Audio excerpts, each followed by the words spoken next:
Ծաղկազարդի տոնի առավոտյան Սուրբ Պայծառակերպություն եկեղեցին դիմավորեց Մոսկվայի հայերին, որոնք ամենահեռավոր վայրերից եկել էին Տիրոջ հաղթական մուտքը Երուսաղեմ նշելու համար։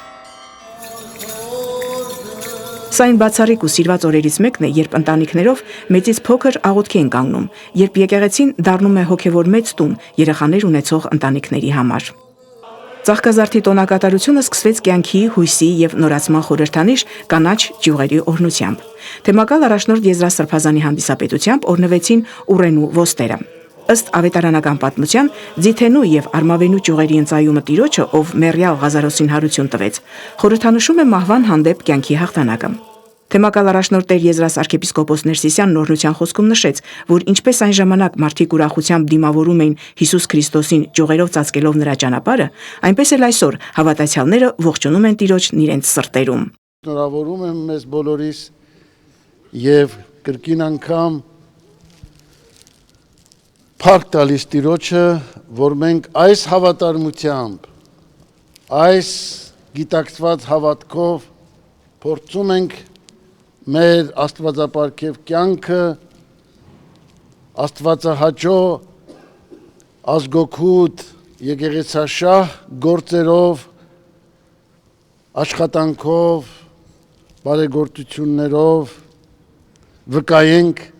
որ մենք քրիստոնյա ենք եւ ձգտում ենք արժանանալ մեր երկնավոր հոր ներողամտությանը, գթասրտությանը եւ օրհնությանը։ Արարողությունից հետո օրհնված կանաչ ճյուղերը հոգևորականները բաժանեցին ժողովրդին։ Եկել ենք Ծաղկազարդին եւ այս օրհնած ճյուղերը տանում ենք մեր տուն, որպես դարևոր Հայաստանի,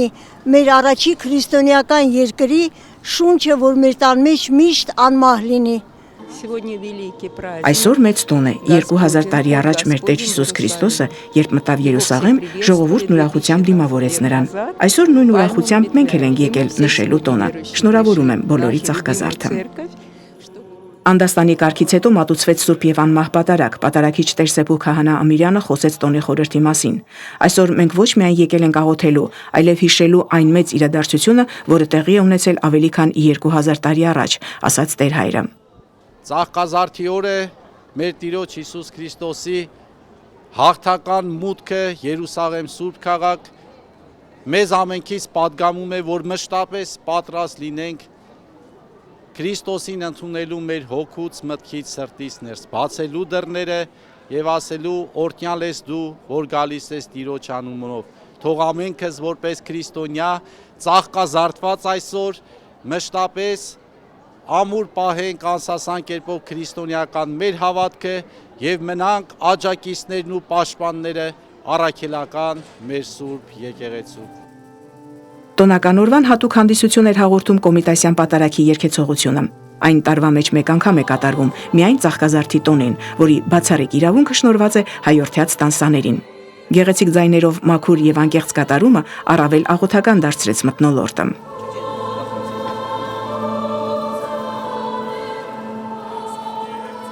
Պատարագի ավարտին կատարվեց մանուկների օրհնության կարգ։ Այստեղ էին նաև եկեղեցու հովանու ներքո գործող Սուրբ Գրիգոր Նարեկացու անվան վարժարանի եւ Սուրբ Ներսես Շնորհալու անվան հայորդյաց տանսաները։ Ծաղկի հյուսերով զարդարված երեխաները կանգնեցին խորանի առաջ, որտեղ հոգևորականների հետ միասին աղոթեցին, արժանացան Եզրա Սրբազանի օրհնությանը։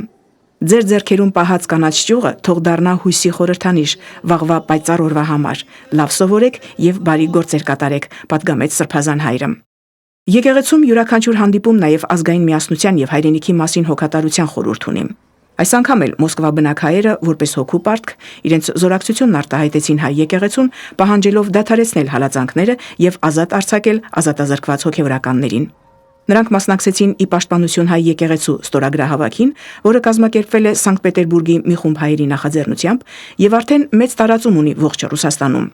Այս առիթով բոլորովին վերջերս ստեղծված Arms-Purg կայքում արդեն 75,000 ստորագրություն կա աշխարհի 52 երկրից։ Այդ թիվը սրընթաց արագությամբ մեծանում է։ Ալվարդ Նազարյան, Արթուր Սարգսյան, Եկեղեցական կյանք, Մոսկվա։